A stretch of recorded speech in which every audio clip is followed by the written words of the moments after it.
사랑합니다. 축복합니다. 예수님께서 여러분을 생명의 삶으로 인도하십니다. 음악에 절대음감이라는 단어가 있습니다.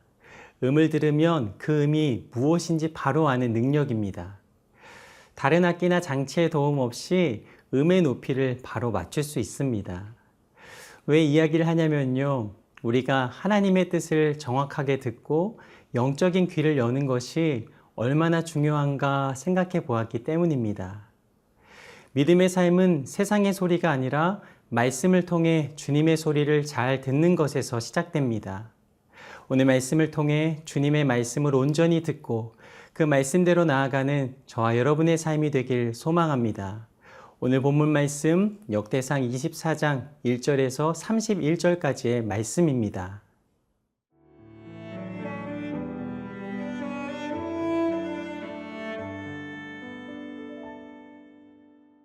역대상 24장 1절에서 31절 말씀입니다. 아론 자손의 계열들이 이러하니라.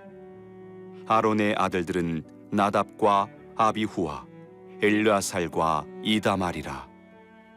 나답과 아비후가 그들의 아버지보다 먼저 죽고 그들에게 아들이 없으므로 엘르아살과 이다말이 제사장의 직분을 행하였더라.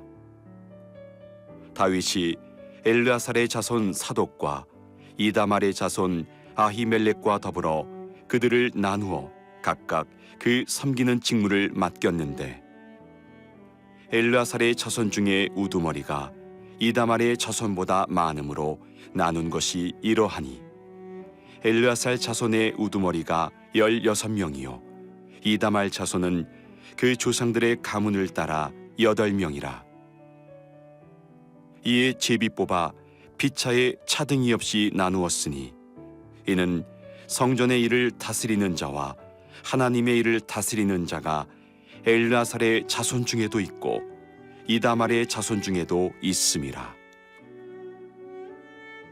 레위 사람 느다넬의 아들 서기관 스마야가 왕과 방백과 제사장 사독과 아비아달의 아들 아히멜렉과 및 제사장과 레위 사람의 우두머리 앞에서 그 이름을 기록하여 엘르아살의 자손 중에서 한 집을 뽑고 이다말의 자손 중에서 한 집을 뽑았으니 첫째로 집이 뽑힌 자는 여호야립이요 둘째는 여다야요 셋째는 하림이요 넷째는 스오림이요 다섯째는 말기야요 여섯째는 미야민이요 일곱째는 학고스요 여덟째는 아비야요 아홉째는 예수아요 열째는 스가냐요 열한째는 엘리야십이요 열두째는 야김이요 열셋째는 훗바요 열넷째는 예세부압이요 열다섯째는 빌가요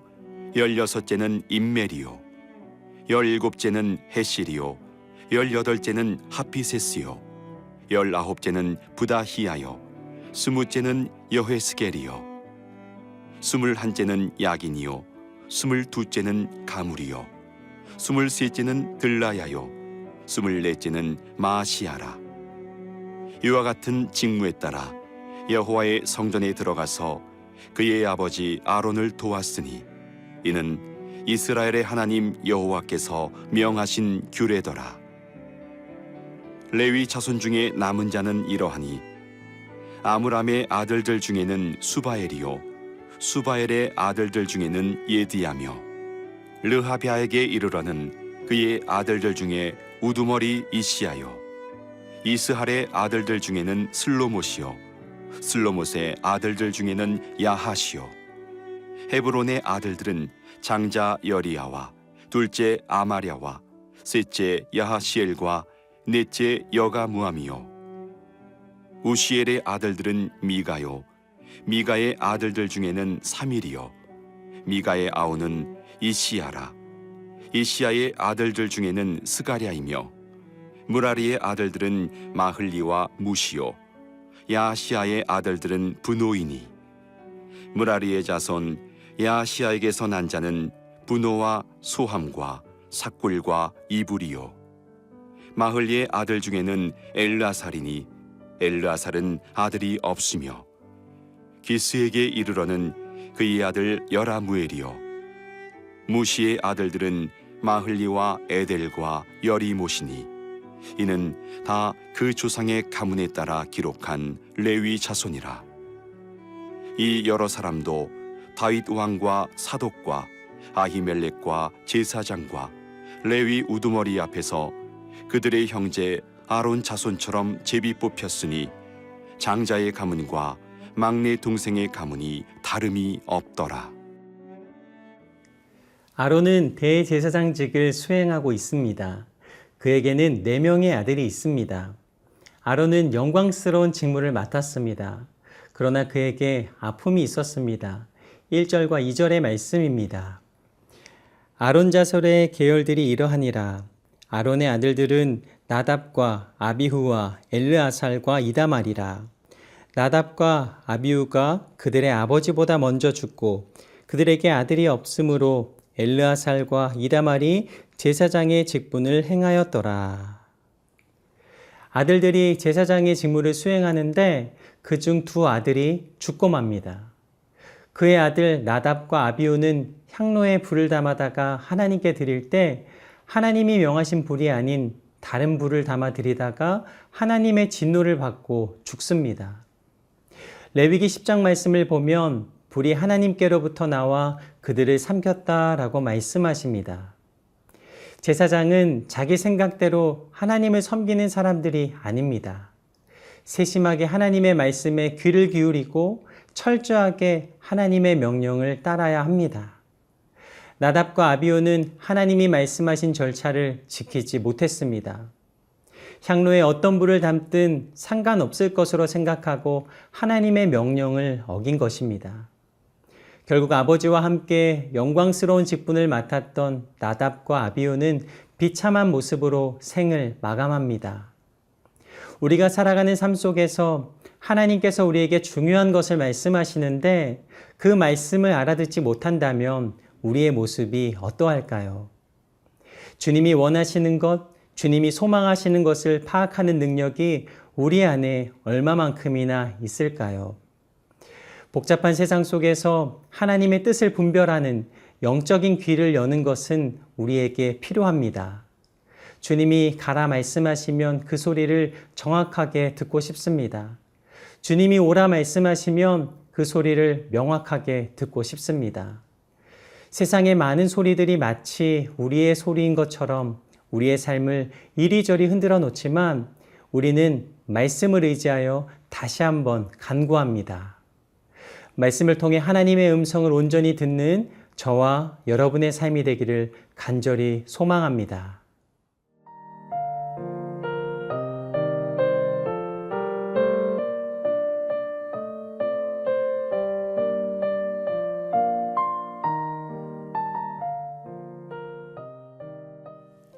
나답과 아비후가 죽은 후 제사장 직분을 아론의 다른 아들들 엘르아살과 이다말의 자손들이 이어받습니다.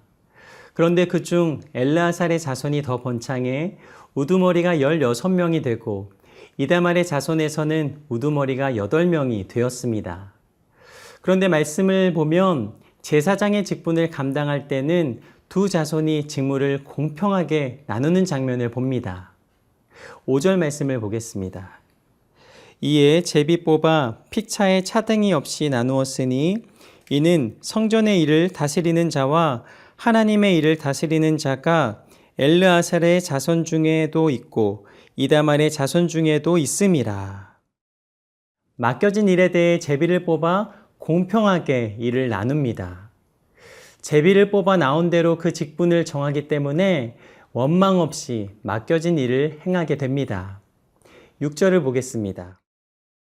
레위 사람 느다넬의 아들 서기관 스마야가 왕과 방백과 제사장 사독과 아비아달의 아들 아히멜렉과 및 제사장과 레위 사람의 우두머리 앞에서 그 이름을 기록하여 엘르아살의 자손 중에서 한 집을 뽑고 이다말의 자손 중에서 한 집을 뽑았으니 서기관 스마야가 왕과 신하들과 제사장들이 있는 곳에서 그들의 이름을 기록하였다라고 나옵니다.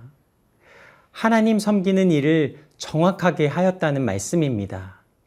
그래서 7절에서 18절 말씀을 보면 그렇게 뽑힌 엘르아살과 이다말의 자손의 우두머리들이 누가 어떤 순서로 직무를 행하였는지 보여줍니다. 첫째로 뽑힌 여호야립을 시작으로 24째 마아시아의 기록이 정확하게 되어 있습니다.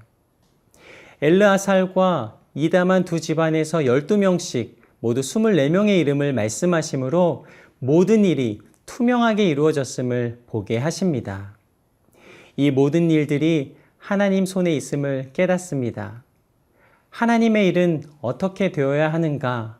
그 답은 바로 공평과 정직입니다. 누구보다 정직하고 누구보다 공평하며 영혼을 사랑하는 삶이 되시기를 간절히 소망합니다. 19절 말씀입니다. 이와 같은 직무에 따라 여호와의 성전에 들어가서 그의 아버지 아론을 도왔으니 이는 이스라엘의 하나님 여호와께서 명하신 규례더라. 이 모든 것이 하나님의 규례에 따라 섬긴 것이라 말씀하십니다. 다시 말해 하나님께 순종하였다라는 말씀입니다. 사무엘상 15장 22절 말씀을 보면 순종이 제사보다 낫고 듣는 것이 수장의 기름보다 낫다라고 말씀하십니다. 하나님의 일은 사람의 많고 적음과 같은 세속적 논리로 결정되는 것이 아닙니다. 때로는 더디 가더라도 하나님의 때와 하나님의 방법을 간구하며 나아가는 것입니다. 많은 재물, 높은 지위도 하나님의 손에 있을 때 의미가 있습니다. 얼만큼 하나님의 음성을 듣고 그 말씀대로 순종하는가? 하나님의 일은 듣는 것과 순종을 통하여 나아가는 것입니다. 어떠한 상황 속에서도 내 마음이 앞서가기 전에 말씀과 기도로 순종하는 저와 여러분의 삶이 되길 소망합니다. 20절에서 30절 말씀을 보면 제사장이 아닌 레위인 중 성전을 섬길 자들이 선발됩니다. 역대기 저자는 이들의 명단을 제시하고 이들 역시 제사장들과 같이 왕과 방백 그리고 제사장과 레위인들 앞에 제비를 뽑아 세워진 사실을 기록합니다. 여기에 중요한 원칙을 기록했는데요. 31절 말씀입니다. 이 여러 사람도 다윗 왕과 사독과 아히멜렉과 제사장과 레위 우두머리 앞에서 그들의 형제 아론 자손처럼 제비 뽑혔으니 장자의 가문과 막내 동생의 가문이 다름이 없더라. 장자의 가문이라 해서 막내의 가문보다 더 많은 일을 맡거나 더 인정받는 자리에 서지 않았다고 기록한 것입니다. 예수님은 유대인으로 오셨습니다. 그러나 오히려 유대인들의 예수님을 외면합니다. 왜냐하면 왕이나 권력자의 모습이 아니었기 때문입니다. 자신들이 생각하는 메시아의 모습이 아니라고 판단한 것입니다. 그러나 하나님의 계획은 사람의 마음을 만족시키는 것이 아니었습니다. 모든 사람에게 공평하게 구원의 길을 허락하여 주셨습니다. 요한복음 3장 16절은 말씀하십니다. 하나님이 세상을 이처럼 사랑하사 독생자를 주셨으니 이는 누구든지 저를 믿는 자마다 영생을 얻게 하려 하심이라. 예수님의 십자가의 죽으심은 온 인류를 구원하시기 위한 정직한 사랑입니다. 또한 부활하사 온 인류의 영원한 생명과 구원의 능력이 되셨습니다. 이보다 더 공평하고 정직한 사랑이 어디 있습니까? 시간이 흘러 상황이 바뀌어도 언제나 한결같은 하나님 사랑의 음성인 예수님을 듣고 예수님을 따르는 저와 여러분의 삶이 되길 간절히 소망합니다. 이스라엘 성전을 섬기는 제사장과 레위인들이 투명한 절차를 통해 공평하게 사람을 세우고 정직하게 분배하듯 우리의 삶에도 이런 공평함과 정직함이 나타나기를 원합니다. 또한 제사장으로 쓰임받는 것은 사람의 의도나 노력에 상관없이 오직 하나님의 뜻입니다. 제사장은 하나님께 부르심을 받은 사람이기에 오직 하나님만을 위해 직분을 감당합니다.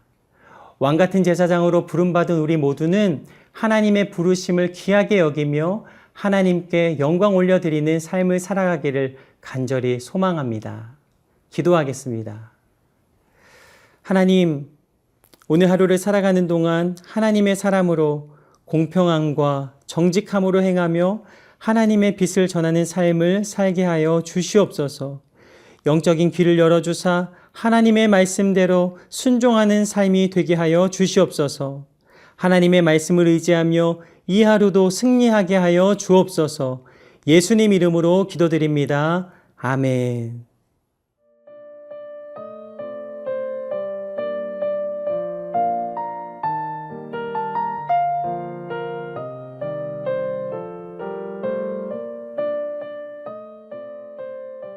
이 프로그램은 시청자 여러분의 소중한 후원으로 제작됩니다.